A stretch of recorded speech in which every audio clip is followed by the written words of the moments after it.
Hey everyone, Ashley Roberts here. And if you've ever felt like your dreams were too big for your small town, or like the people closest to you were holding you back, then you're in the right place. Today, I'm sharing a story about how my family's attempts to protect me almost cost me everything. Before I dive into the nitty-gritty of how my sister's betrayal almost destroyed my future, drop a comment below letting me know if you've ever had a family member sabotage your dreams. I'm telling you, it's a wild ride. And while you're at it, don't forget to subscribe to my channel for more real-life stories. Because trust me, I've got a lot more where that came from. Hit that like button too if you're ready for some raw, honest truth. Growing up in Willow Creek, Oregon, meant limited horizons for most kids. Our town revolved around the timber mill where my father, David Roberts, had worked his way up to floor manager over 20 years of loyal service. Mom balanced part-time nursing shifts at the local clinic with maintaining our modest three-bedroom home. We never went hungry, but college funds were always a topic that made dinner table conversations suddenly shift to the weather.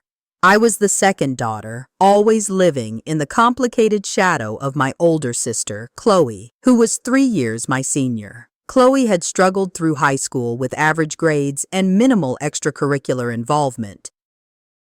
My parents constantly reminded me how much Chloe disliked being compared to me, especially when teachers would say, "Oh, you're Ashley's sister. We're expecting great things from you too." I tried dimming my light around her, turning down academic awards celebrations if Chloe was having a rough week, or downplaying scholarship opportunities at the dinner table. Despite this careful dance, Chloe developed increasingly sophisticated ways to undermine me. When I won the regional debate championship junior year, she accidentally spilled coffee on my blazer before the award ceremony. When college acceptance letters arrived, she casually mentioned to extended family that I'd only gotten into state schools, conveniently omitting my Brown University waitlist status. Mom and Dad consistently made excuses for her behavior. "She's sensitive," Mom would say. "You need to understand that not everyone finds academics as easy as you do." Dad would simply shake his head and tell me to be the bigger person. I built my life around academic excellence, not just because I loved learning, but because education represented my ticket out of Willow Creek. I became debate team captain, editor of the school newspaper, and volunteered weekends at the Literacy Center downtown. I crafted the perfect college application narrative while working part-time at the local library to save whatever I could for education expenses. When my American history professor, Dr. Jenkins, first mentioned the Ivy Global Leadership Fellowship during my sophomore year at Oregon State University, it seemed like a fantasy. Full funding, international prestige, career connections that opened doors everywhere, she explained, showing me profiles of past recipients. "The competition is fierce, but Ashley, you have exactly the kind of profile they're looking for." The application process was grueling. 6 essays on topics ranging from international diplomacy to personal leadership philosophy, 3 recommendation letters, transcripts, a video presentation, and a preliminary virtual interview. For 3 months, I disappeared into a cycle of classes, work, and fellowship application, surfacing only for quick meals and shorter sleep. My roommate joked she should report me missing. When the email finally arrived with Ivy Global Leadership Fellowship Committee in the subject line, I stared at it for 20 full minutes before finding the courage to open it. "Congratulations," it began, and my heart nearly exploded. "You have been selected as a finalist for the Ivy Global Leadership Fellowship. The final selection will be determined through an in-person interview at our New York City office on April 15th. 2 weeks. I had 2 weeks to prepare for the interview that could change my entire life trajectory. The fellowship would cover not just tuition, but living expenses, research opportunities, and mentorship from global leaders. For a girl whose family vacations consisted of weekend trips to the lake 40 minutes away, the prospect of studying international relations at a top-tier Ivy League program seemed almost impossible.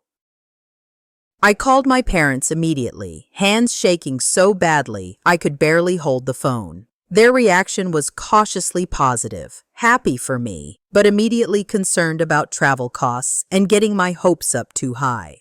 When I arrived home that weekend to share the details, Chloe sat silently picking at her food while Mom and Dad asked practical questions about the interview. "You'll need business attire," Mom noted, mental calculations of cost clearly running behind her eyes. "An airfare to New York City isn't cheap," Dad added. "Plus," Chloe finally spoke up, "seems like a lot of expense for something you probably won't get." "There must be hundreds of finalists," I corrected her gently. "Actually, only 20 finalists for 5 positions," she shrugged. "Still, those aren't great odds. Maybe you should be focusing on more realistic opportunities." I noticed my parents didn't contradict her. Despite my family's muted reaction, my best friend Sarah insisted on throwing a small celebration. "This is huge, Ash. You're literally one interview away from your dream program." She invited a few close friends to her apartment for pizza and champagne. My parents reluctantly agreed to come, and Chloe surprisingly volunteered to drive them. Sarah's tiny student apartment was decorated with American flags and Ivy League school crests she'd printed from the internet. Everyone brought small gifts: interview prep books, a leather portfolio, a gift card for professional clothing. Everyone except Chloe, who arrived empty-handed with our parents. "I didn't know we were supposed to bring gifts," she said loudly. "It's not like she's actually won anything yet," Mom quickly defended her. "Chloe's right. We shouldn't get ahead of ourselves." Throughout the evening, Chloe's comments continued. When friends asked about my interview preparation, she interrupted, "This program must really want Americans paying international tuition rates if they're recruiting from state schools." When Sarah's mom called to congratulate me via speakerphone, Chloe whispered audibly, "It's just a finalist position, not the actual fellowship." By the end of the night, my excitement had deflated considerably. After everyone left, Sarah and I washed dishes together in her tiny kitchen. "Your sister is unbelievable," she muttered, scrubbing a plate with unnecessary force. "Has she always been this jealous?" I sighed, carefully wrapping leftover cake. "It's complicated. She applied for 7 jobs last month and got rejected from all of them." "Mom thinks she's depressed." Sarah raised an eyebrow. "That explains bad behavior, but doesn't excuse it. Promise me you won't let her negativity derail this opportunity." I promised, not knowing how prophetic her concerns would prove. The next 2 weeks became a blur of preparation. My international relations professor conducted mock interviews after class. The Career Center helped revamp my resume and coached me on professional body language. I spent my food budget on a conservative navy suit on sale, and Sarah lent me her aunt's pearl earrings as a something borrowed for luck. But strange things began happening. My interview preparation folder disappeared from my desk, only to reappear in the recycling bin, which Chloe claimed happened when she was cleaning. The confirmation email from the fellowship committee suddenly vanished from my inbox when I needed to check the exact interview location. The carefully prepared notes on my laptop mysteriously deleted after Chloe borrowed my computer to check her email because her phone was dead. Each incident seemed possibly innocent in isolation, but formed a disturbing pattern together. When I mentioned these concerns to my parents, they dismissed them immediately. "You're just stressed and getting forgetful," Mom suggested. "Chloe wouldn't do something like that," Dad insisted. "She's your sister." One evening, my mother came to my room while I was reorganizing my application materials for the 3rd time that week. She sat on my bed, concern etched across her face. "I think you should know Chloe's going through a really tough time," she began. She was rejected for the marketing position at Vista Media last week, the one she really wanted. The hiring manager told her she didn't have enough leadership experience compared to other candidates. The subtext was clear. While I was being recognized for precisely those qualities, Chloe was being rejected for lacking them. I felt a complex mixture of sympathy for my sister and frustration that her struggles were once again being used to minimize my achievements. That night, I made a decision. I gathered my passport, birth certificate, social security card, and other essential documents and took them to campus the next day, securing them in my locked student mailbox. I couldn't shake the feeling that something worse might happen. Sarah helped me scan all my application materials and store them in multiple locations: email, cloud storage, and a USB drive I kept with me at all times. "You're not being paranoid," she assured me. "You're being prepared." I also contacted the fellowship coordinator, Ms. Thompson, to verify my interview details and asked if she could resend all information directly to my email. "We've had some technical issues," I explained vaguely. Her prompt response with all necessary details was reassuring. As the interview date approached, Chloe's behavior became increasingly unpredictable. One moment, she was avoiding me completely. The next, she was unusually interested in my preparations. The night before I planned to do my final document check, she offered to iron my interview suit. "I want to help," she said with a smile that didn't quite reach her eyes. "That's what sisters do." I thanked her but declined, saying I'd already handled it. That night, I slept poorly, haunted by anxiety dreams where I arrived at the interview naked or speaking in tongues. Little did I know the real nightmare was about to begin. With just 1 week before the interview, I created a detailed preparation schedule, breaking down each day into hourly blocks: morning workouts to manage stress, afternoon practice interviews, evening research on the fellowship's international relations program, and late-night review of global current events. Every minute counted. I posted the schedule above my desk, color-coded and highlighted. Chloe started lingering in my doorway, asking questions that initially seemed like genuine interest. "What kind of questions do they ask in these fellowship interviews? How many people will be interviewing you? What exact time is your interview again?" I answered openly at first, relieved that she seemed to be coming around. Then the questions became oddly specific. "Where exactly will you keep your passport while traveling?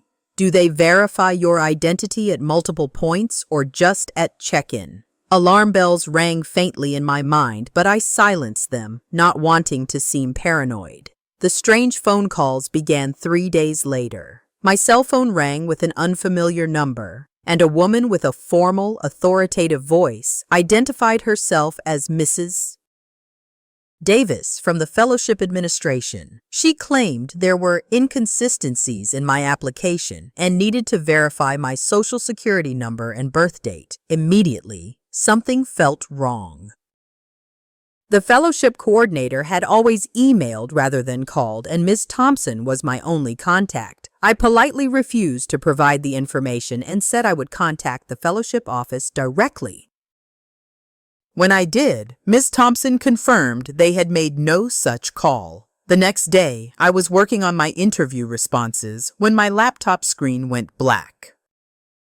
Hours of work vanished despite autosave being enabled. When I took it to the campus IT center, the technician found traces of a remote access program installed the previous evening. Right when Chloe had asked to borrow my laptop to submit a job application because hers was acting up.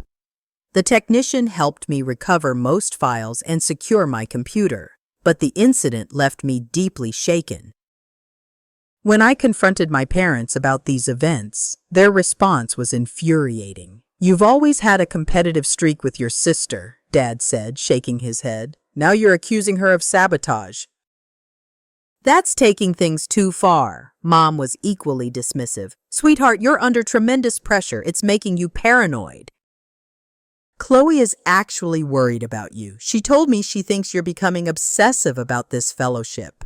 I felt like I was living in an alternate reality. one where I was the villain in my own story. That night, Mom came to my room and sat at the edge of my bed like she used to do when I was little.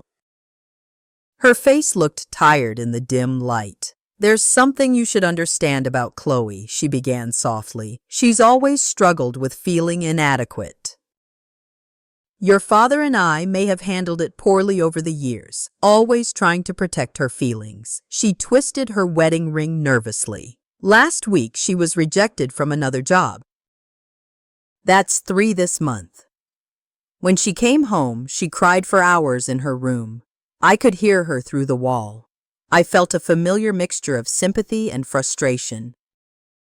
Mom, I'm sorry she's struggling, but that doesn't make it okay for her to sabotage my opportunity." Mom flinched at the word sabotage. "That's a harsh accusation, Ashley. She's your sister." She left shortly after, leaving me with the distinct impression that protecting Chloe would always take precedence over supporting me. The next morning, I took decisive action.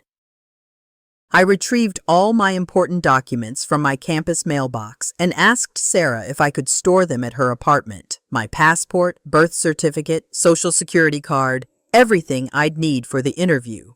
"I don't feel safe keeping them at home anymore." Sarah agreed without hesitation. "My roommate's gone for spring break, so you can use her closet safe. No one will look there." We spent hours scanning every document, creating digital backups, and emailing copies to my academic advisor with an encrypted password. I even contacted the passport office, inquiring about the process for reporting and replacing a stolen passport. Just in case. Sarah looked concerned as we finished our preparations. "Do you think you're being a little extreme?" I thought about the remote access program on my laptop, the fake phone calls, the missing emails. "No," I replied firmly. "I think I'm being appropriately cautious." 2 days later, I received an unexpected email from the passport office confirming my inquiry. Only I hadn't emailed them. Someone had used my account. The confirmation included my home address and phone number. Someone had been investigating how quickly I could replace a lost passport. My stomach dropped. I changed all my passwords immediately and set up 2-factor authentication where possible. That evening, in an unexpected turn, Chloe knocked on my bedroom door, holding a basket of freshly laundered clothes. "I did your laundry," she said, smiling. "I know you're stressed about the interview. I thought I'd help out." The clothes included my interview outfit. "You didn't have to do that," I said cautiously. "I would have gotten to it." She shrugged. "That's what sisters are for, right? Supporting each other." As she turned to leave, she added, "By the way, I'm happy to drive you to the airport.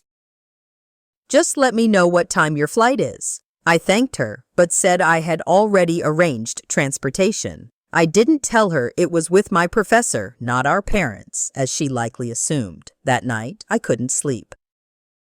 Every creak in the hallway had me sitting bolt upright, wondering if Chloe was searching my room. I felt like I was living in a psychological thriller, unsure if the danger was real or imagined. But deep down, I knew my sister was planning something and I needed to be ready.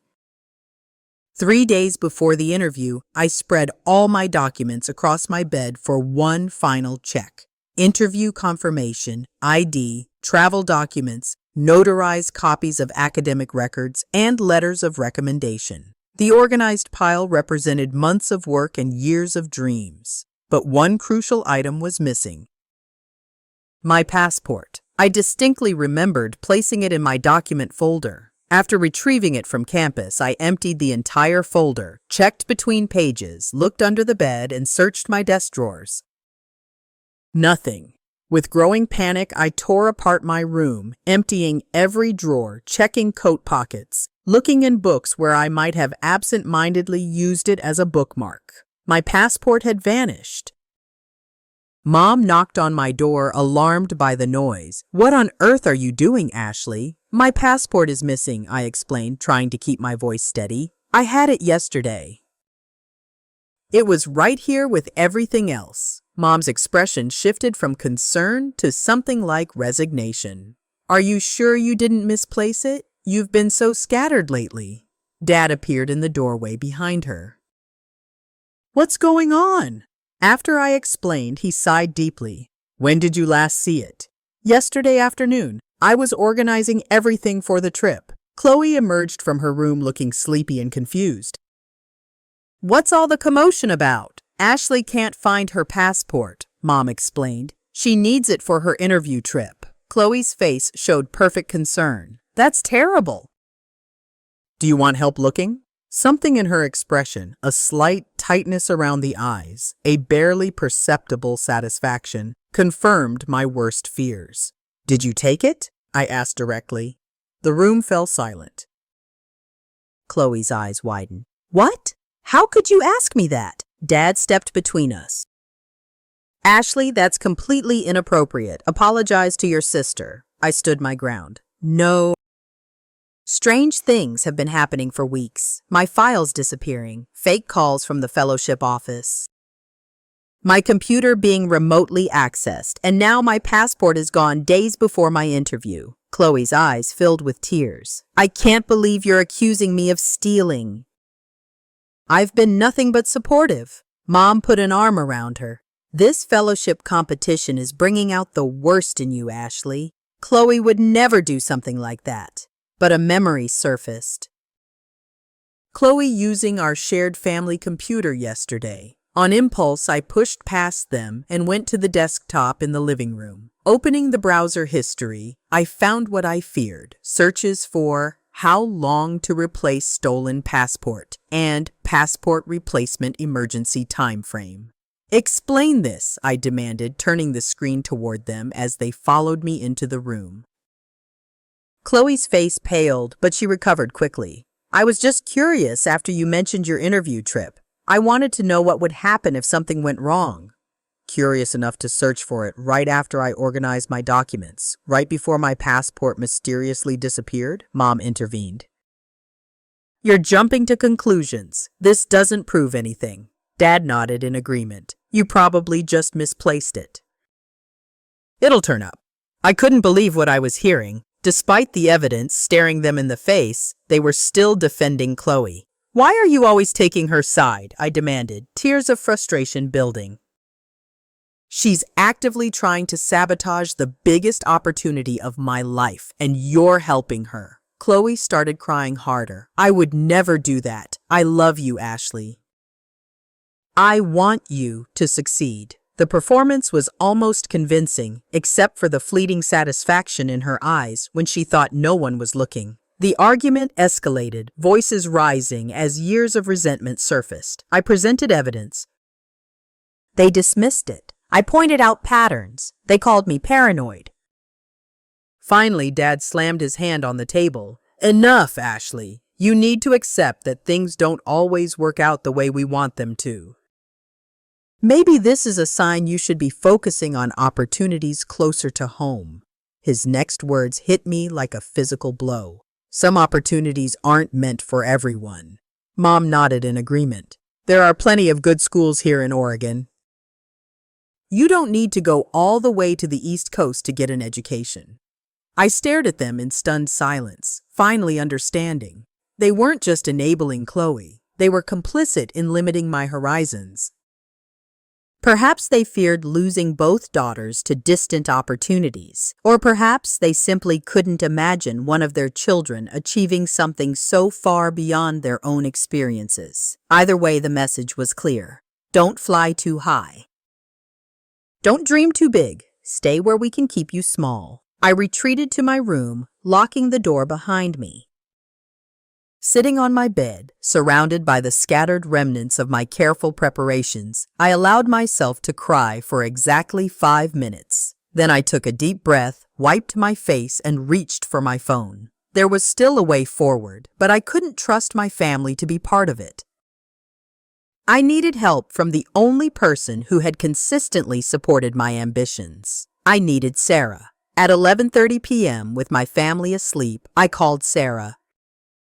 Her voice was groggy with sleep, but instantly alert when I explained what happened. I knew it, she whispered fiercely. I knew she would try something like this, but stealing your passport, that's next-level sabotage. I choked back tears. And my parents are defending her. They practically told me to give up on the fellowship. There was a short silence before Sarah spoke again, her voice determined. Remember what Dr. Jenkins told you about international study? The memory clicked immediately. During advising for a potential study abroad program last year, Dr. Jenkins had warned me about document security. Always have backups for everything, she had said. I've seen students lose opportunities because of stolen or damaged passports. If you're serious about international opportunities, get a duplicate passport while you can. I had followed her advice, applying for a duplicate passport months ago just as a precaution for potential study abroad programs. The duplicate was safely stored in a sealed envelope at Sarah's apartment, a security measure that had seemed excessive at the time. Oh my God, Sarah, the backup passport! I completely forgot about it with everything happening. The relief in my voice was palpable. This changes everything. Damn right it does, Sarah replied, and I could hear her smiling. Your sister messed with the wrong aspiring international relations expert. We formulated a plan over the next hour. Sarah would keep the backup passport secure until the day before my flight.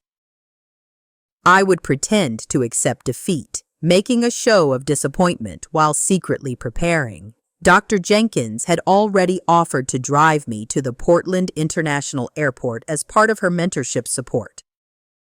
Sarah's parents, who had always treated me like a second daughter, offered to cover my New York City accommodation when Sarah explained the situation. Mom was furious when I told her what happened, Sarah reported. She said, "Your sister needs serious therapy and your parents need a reality check." As I lay in bed that night, I wrestled with complicated emotions.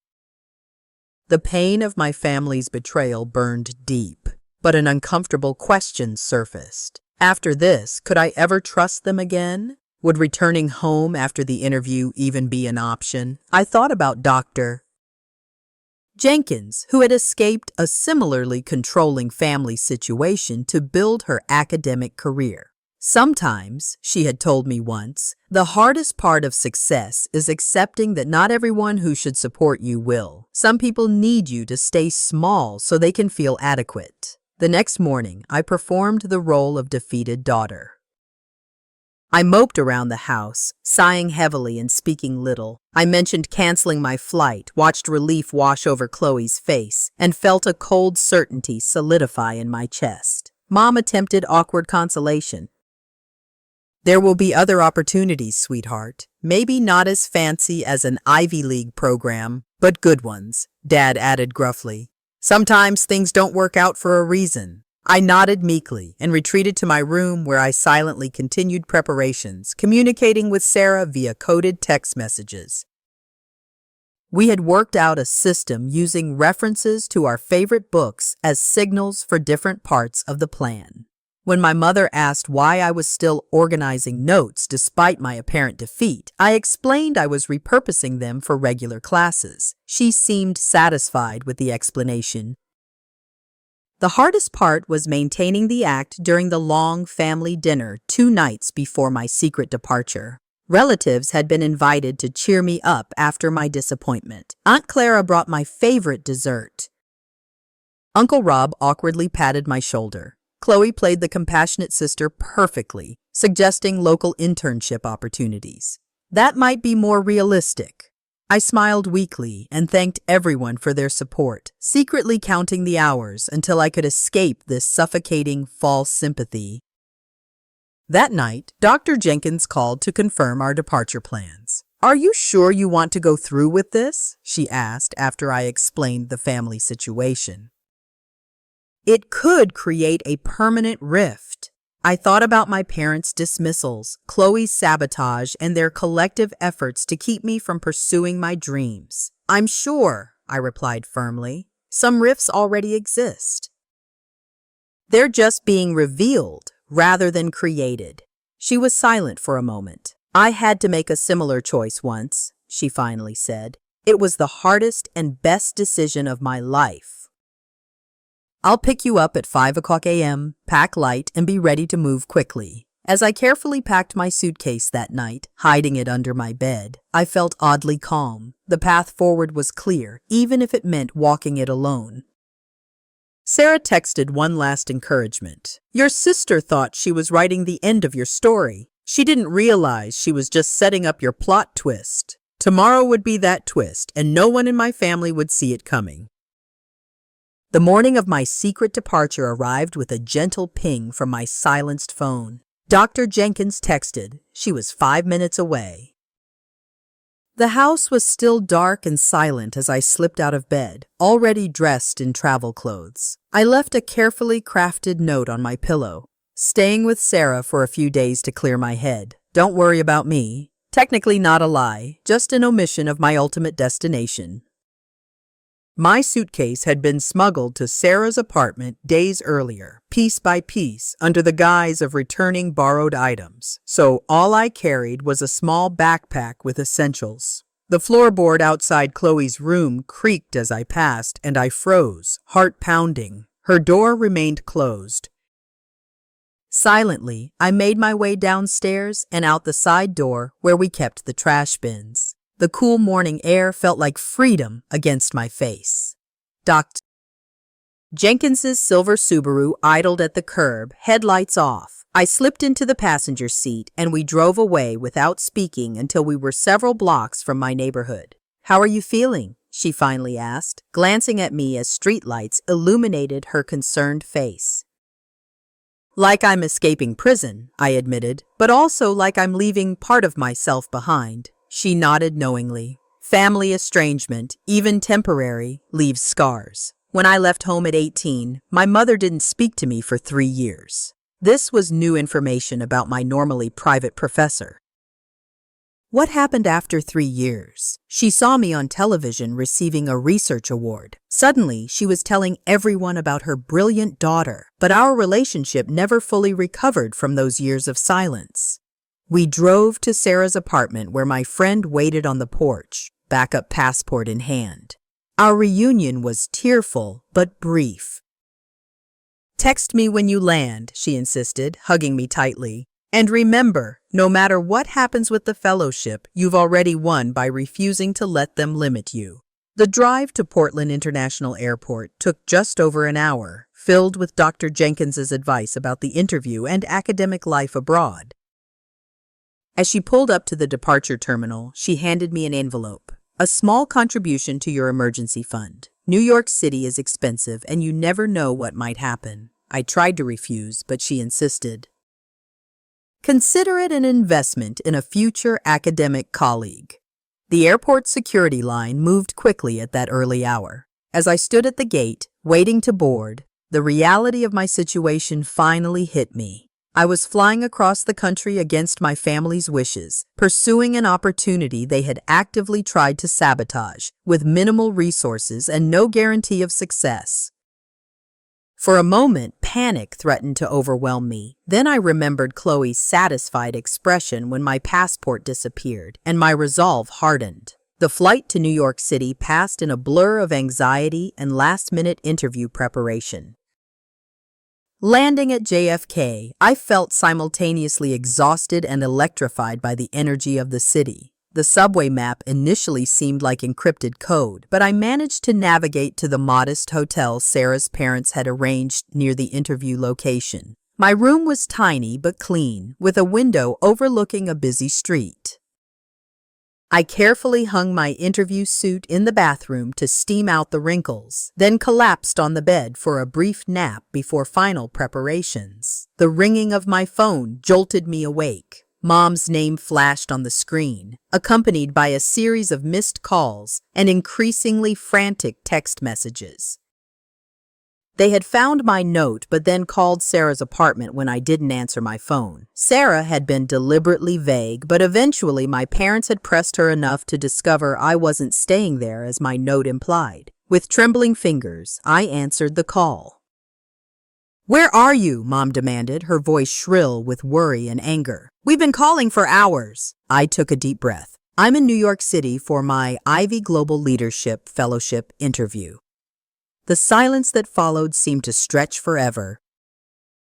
Then Dad's voice came on. evidently on speakerphone. You lied to us. After everything we've discussed. After everything you decided for me, I interrupted. After Chloe stole my passport and you defended her. After you told me to give up on my dreams because some opportunities aren't meant for everyone. Mom's voice broke in. We never stole anything. Chloe has been crying all day, devastated that you would accuse her. Check her room, I said flatly. Check the bottom drawer of her desk under the craft supplies. I'm betting my passport is there. Another silence, followed by muffled conversation and footsteps.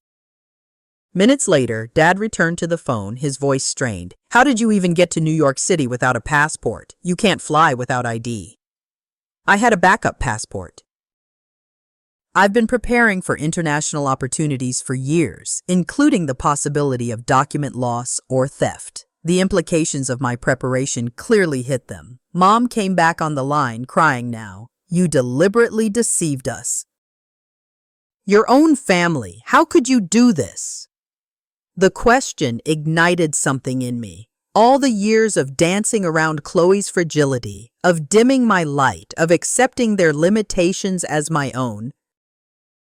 How could I? How could you? You're my parents. You're supposed to support my dreams, not help destroy them because they make Chloe uncomfortable.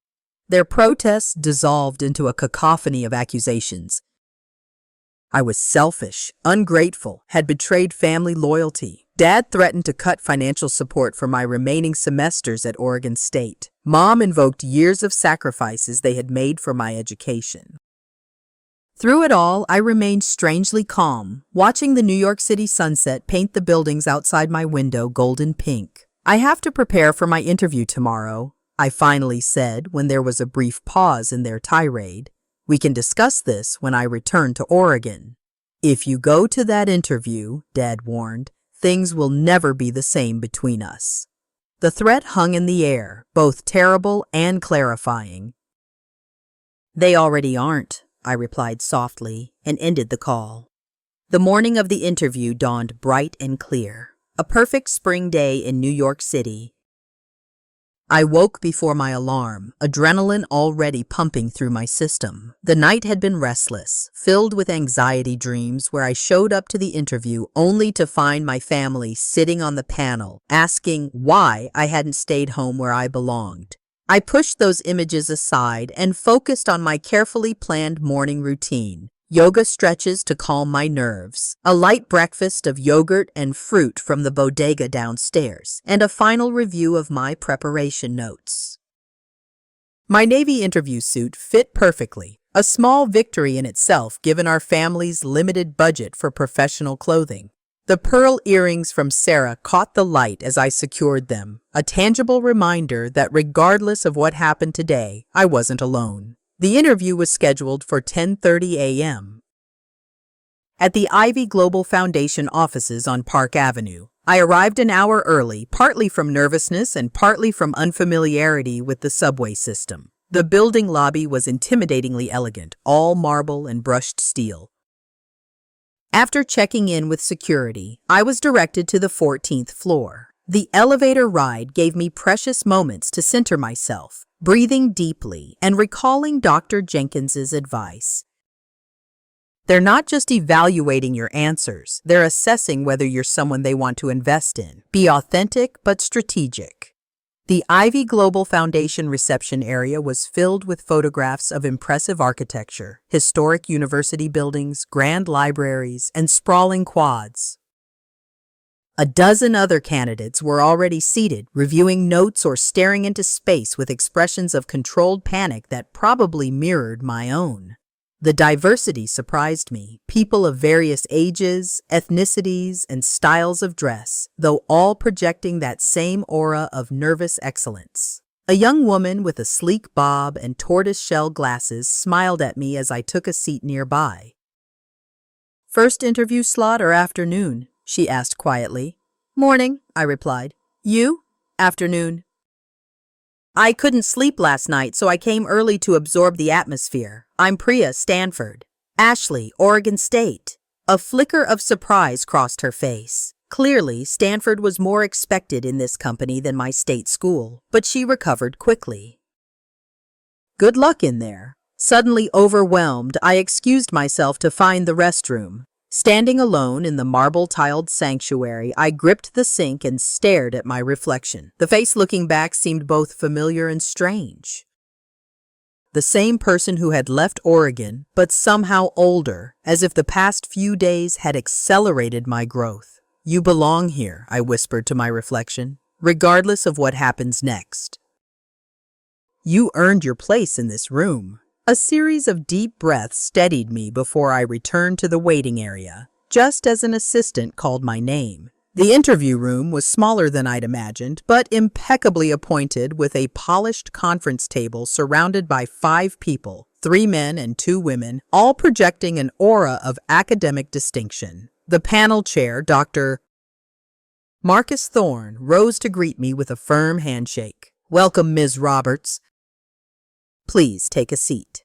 The next 2 hours were simultaneously the most challenging and exhilarating of my academic life. The questions ranged from theoretical, how might shifting power dynamics in the South China Sea influence international economic policy over the next decade, to practical, describe a situation where you navigated a complex group conflict and what specific actions you took, to philosophical, what responsibility do privileged nations have toward developing economies in a climate crisis? I drew on everything: coursework, debate training, extracurricular leadership, independent reading, responding thoughtfully while trying to project confident humility. About halfway through, Dr. Lena Kareem, the only woman of color on the panel, asked a question that momentarily froze my blood. "Ms. Roberts, the fellowship community is built on strong support networks. How would you describe your current support system, and how do you anticipate it evolving during your time abroad?" The question hit precisely at my most vulnerable point, the family situation I was desperately trying not to think about during this interview. For a moment, I considered crafting a pleasant fiction about my supportive family. Instead, something in Dr. Kareem's perceptive gaze encouraged honesty. "My support system is currently in transition," I began carefully. "I've been fortunate to have exceptional academic mentors and dear friends who believe in my potential. My family situation is complicated. They've provided for my basic needs, but have struggled to support ambitions they find threatening or unfamiliar." I paused, deciding how much to reveal. "Actually, I'm here today despite significant family opposition. My sister recently sabotaged my travel plans, and my parents enabled her behavior." The panel's expressions showed surprise at this candor. I continued, "This experience has taught me to build support networks beyond traditional family structures, to find mentors, friends, and colleagues who challenge and champion me. If selected for this fellowship, I would approach community building with this same intentionality." A moment of silence followed before Dr. Thorne nodded thoughtfully. "Resilience in the face of personal challenges is certainly relevant to leadership potential. Thank you for your candor." The interview continued, but something had shifted. Dr. Kareem asked several follow-up questions about how I'd manage the practical and emotional aspects of the situation, exhibiting what seemed like personal as well as professional interest. As the interview concluded, she lingered while gathering her papers. When the others had moved toward the door, she spoke quietly. 20 years ago, I sat where you're sitting now. My brother had torn up my acceptance letter because he believed women shouldn't pursue advanced degrees. Different details, similar dynamics." She smiled slightly. "I found my true family at my program, people who understood ambition as a virtue rather than a threat.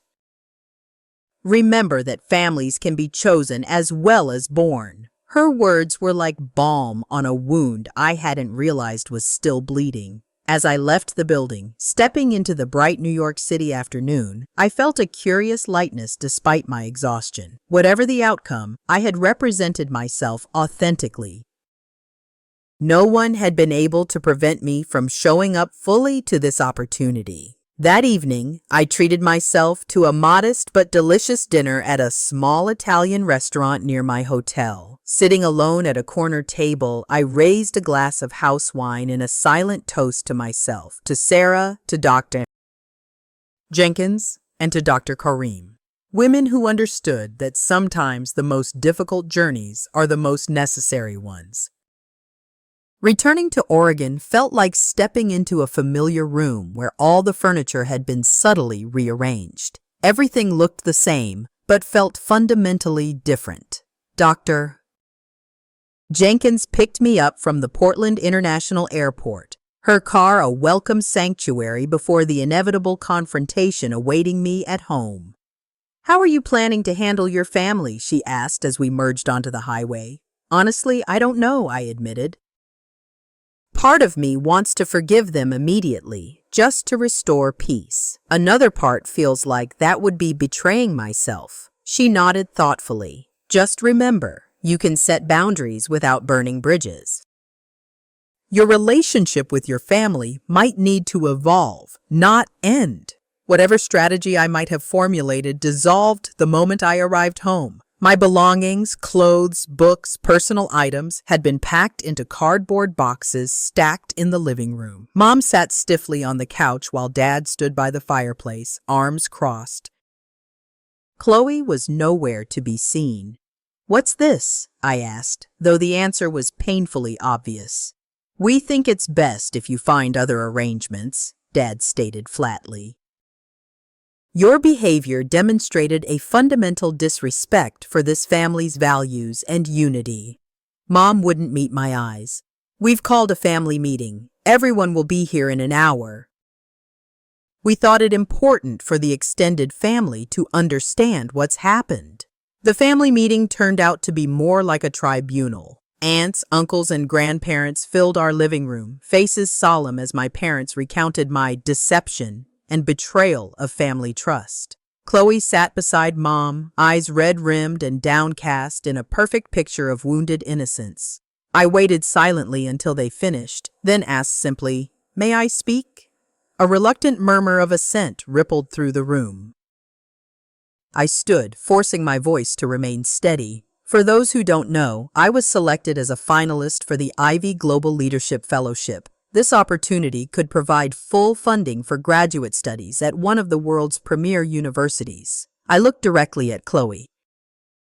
3 days before my interview, my passport disappeared. This happened after I found searches on our family computer about passport replacement timeframes. Searches made when only Chloe was home. Chloe started to protest, but I continued calmly. I had a backup passport as part of my preparation for international study opportunities. I went to my interview despite my parents telling me I should give up on the fellowship and focus on more realistic local options. My Aunt Clara frowned. "David, is this true? You told her not to pursue this fellowship?" Dad shifted uncomfortably. "We were concerned about getting her hopes up for something so competitive." My grandmother Ruth, usually the quietest family member, spoke up unexpectedly. "Where is Ashley's passport now?" The question hung in the air like a live wire. No one spoke. "Chloe," Grandma persisted, "do you know where your sister's passport is?" Chloe's composure cracked under my grandmother's steady gaze. "I was trying to protect her," she finally whispered. "The program is so far away. She'd be alone in a foreign country." "It's dangerous." "That wasn't your decision to make," Grandma replied firmly. The room erupted, some defending Chloe, others expressing shock at the theft. My parents trying desperately to regain control of the narrative. Through the chaos, my grandfather walked quietly to Chloe's room. He returned minutes later holding my passport. "Bottom drawer of the desk, under craft supplies," he announced, handing it to me. Exactly where Ashley said it would be. The revelation shifted the atmosphere dramatically. Uncle Rob turned to my parents, visibly angry. "You're punishing Ashley for pursuing an incredible opportunity while defending Chloe for actively sabotaging her. What kind of message does that send?" The family meeting dissolved into uncomfortable factions, with my parents increasingly isolated in their position. Eventually, Grandma Ruth approached me as people began to leave. "You can stay with us until you figure things out," she offered. "Your grandfather and I think what you did took remarkable courage." I spent that night packing essentials while my parents maintained a cold distance. Chloe locked herself in her room, emerging only once to slide a note under my door, a mixture of justification and half-hearted apology that did little to heal the breach between us. The next morning, Sarah's mother arrived unexpectedly. "Sarah told us everything," she explained, helping load my boxes into her car. "Our guest room is yours for as long as you need it." The week that followed was a blur of logistics and emotions. I moved my remaining belongings to Sarah's family home, registered a change of address with the university, and met with academic advisors to ensure the family conflict wouldn't derail my final semester. News of my situation spread quickly through the International Relations Department. Dr. Jenkins approached me after class on Thursday. "The dean would like to speak with you," she said, her expression giving nothing away. Dean Miller was known for his formidable intellect and limited patience. I entered his office expecting questions about my academic standing given my new living situation. Instead, he offered me emergency university housing. "Dr. Jenkins explained your circumstances," he said briskly. "The department has a small fund for students facing exceptional challenges. We'd like to offer you accommodation in graduate housing for the remainder of the academic year." His matter-of-fact kindness nearly undid me after days of emotional turmoil. 10 days after my return from New York City, my mother called. Her voice sounded smaller than I remembered. "Your father and I have been doing some thinking," she began hesitantly. "We may have overreacted." It wasn't quite an apology, but it was something. We've also had some difficult conversations with Chloe. She's agreed to start seeing the university counselor about her issues with competition and jealousy. I remained silent, not trusting myself to respond. "Anyway," she continued into the awkward pause, "we'd like to talk when you're ready." That evening, I received a text from Chloe, the first direct communication since the family meeting. "I don't expect forgiveness, but you should know that what I did came from fear, not hatred. Since elementary school, teachers compared me to you. Why can't you be more like Ashley? Every achievement of yours highlighted my failures. I convinced myself I was protecting our family from being torn apart by your ambitions. But really, I was protecting myself from facing my own inadequacies. I'm sorry." The words seemed genuine, but did little to heal the deep wound her actions had created. I didn't reply immediately, needing time to process whether any relationship with my sister was possible moving forward. That night, lying in Sarah's family's guest room, I realized that regardless of the fellowship outcome, I had already undergone a profound transformation. The passport incident had forced me to define myself separate from my family's limitations and expectations. The pain was real, but so was the liberation. For the first time, I was authoring my own story without seeking their approval or managing their emotions. It was terrifying and exhilarating in equal measure. 2 weeks after returning from New York City, I received an email notification from the Ivy Global Leadership Fellowship Committee. I was sitting alone in my temporary apartment, having just moved from Sarah's family home into the emergency university housing. The sparse room contained only essential furniture and the few belongings I'd brought from home, but it represented something precious. My first truly independent space. I stared at the notification for several long minutes, my finger hovering over the screen. Whatever this email contained would alter the trajectory of my life. With a deep breath, I clicked. "Dear Min Roberts, we are pleased to inform you that you have been selected as a recipient of the Ivy Global Leadership Fellowship." The words blurred as tears filled my eyes. I read the entire email 3 times to convince myself it was real. 5 students selected from over 2,000 applicants. full funding for 2 years of study, living stipend, research opportunities, and mentorship from global leaders in international relations. I had done it. Despite every obstacle, despite my family's lack of faith, despite Chloe's sabotage, I had done it. My first instinct was to call Sarah, who screamed with joy when I told her. My second call was to Dr. Jenkins, who responded with characteristic restraint that barely masked her pride. I knew you could do it, Ashley. This is just the beginning. I sat on my bed afterward, phone in hand, wondering if I should call my parents. Part of me wanted to share the news, while another part feared their response would diminish my joy. Before I could decide, a knock on my door startled me. Mom and Dad stood in the hallway looking uncertain. Mom held a small potted plant. Dad carried a box that looked suspiciously like my childhood memorabilia. "The housing office gave us your address," Mom explained hastily. Seeing my surprise, "We brought the rest of your things and wanted to talk." I invited them in, acutely aware of how small and impersonal the room must appear compared to my childhood home. They sat awkwardly on the only 2 chairs while I perched on the bed. "We owe you an apology," Dad began, the words clearly difficult for him. "We've been doing a lot of thinking since everything happened." Mom nodded, twisting her wedding ring as she always did when nervous. "We've enabled Chloe's behavior for years, making excuses instead of addressing the real issues. And in the process, we failed to support you properly." Dad cleared his throat. "The truth is, your ambition scared us. No one in our family has ever gone to a place like a top-tier program. We worried about you being so far away, but instead of being honest about our fears, we let Chloe's sabotage become an excuse to hold you back." Their apology was imperfect but sincere. As we talked, I realized they were genuinely trying to understand their role in what had happened. I also understood that true forgiveness would be a process, not an immediate restoration. When I finally shared my fellowship news, their reaction surprised me. Mom cried, and Dad's eyes glistened suspiciously as he awkwardly patted my shoulder, the closest he ever came to displaying emotion.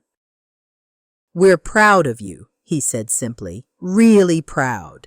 As for Chloe, I decided to maintain distance for the time being.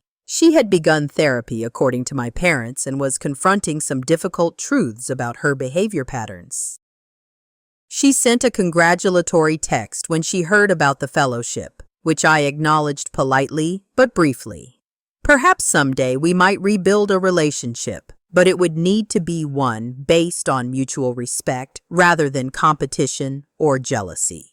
Before my departure for the East Coast, my parents suggested a family therapy session. The conversation was uncomfortable but necessary, addressing years of dysfunctional patterns. The therapist helped us establish boundaries and expectations moving forward, acknowledging that healthy relationships sometimes require distance and always require respect for individual choices. The weeks before leaving for my new program passed in a whirlwind of preparations. Dr. Jenkins introduced me to former students now studying abroad who offered practical advice. Sarah organized a proper celebration party, this time with unequivocal support from all who attended. The International Relations Department held a small reception for fellowship recipients where Dean Miller introduced me to alumni living in Oregon. Gradually, I built a network of support that extended beyond my family. People who valued ambition and understood the courage required to pursue distant dreams. On my last night in Oregon, I video called my parents from my apartment. They had offered to drive me to the airport the next day, an olive branch I had cautiously accepted. "Are you all packed?" Mom asked, her face slightly pixelated on the screen. "Just about," I replied, panning the camera to show my suitcases. The fellowship office sent a comprehensive arrival guide. Dad appeared beside Mom. "We've been reading about the program online. Did you know it's older than the Aztec Empire?" His awkward attempt to engage with my new world touched me unexpectedly. As we talked, I realized something important. My journey wasn't just about academic achievement or professional opportunities. It was about learning that sometimes the path to our most authentic selves requires difficult choices and painful growth. My sister's attempt to sabotage my future had inadvertently helped me find my strength. My parents' initial failure had ultimately pushed me toward independence. 3 months later, I sat in my new university's renowned library, surrounded by centuries of knowledge and ambition. The morning light filtered through ancient windows as I video called my parents, showing them glimpses of my new academic home. Our relationship remained a work in progress, warmer than before, but still navigating new boundaries. "It looks like something from Harry Potter," Mom marveled, making me smile. What I've learned through this journey is that family relationships are complex and sometimes painful, but they don't have to define us. Sometimes the greatest act of self-love is refusing to let others' limitations become our own. Sometimes the most important journey isn't to a prestigious university across the ocean, but to the person we're meant to become, someone who stands firmly in her own light, neither dimming it to make others comfortable, nor allowing anyone to extinguish it. If this story resonated with you, please leave a comment below sharing how you've navigated family dynamics while pursuing your dreams. Have you ever experienced sabotage from those who should have supported you? How did you overcome it? Don't forget to subscribe and hit the like button if you want to hear more stories about finding strength through challenging relationships. Thank you for listening to my journey, and remember, sometimes the people who try to limit you are actually revealing your greatest potential. The view from here, absolutely worth every difficult step of the journey.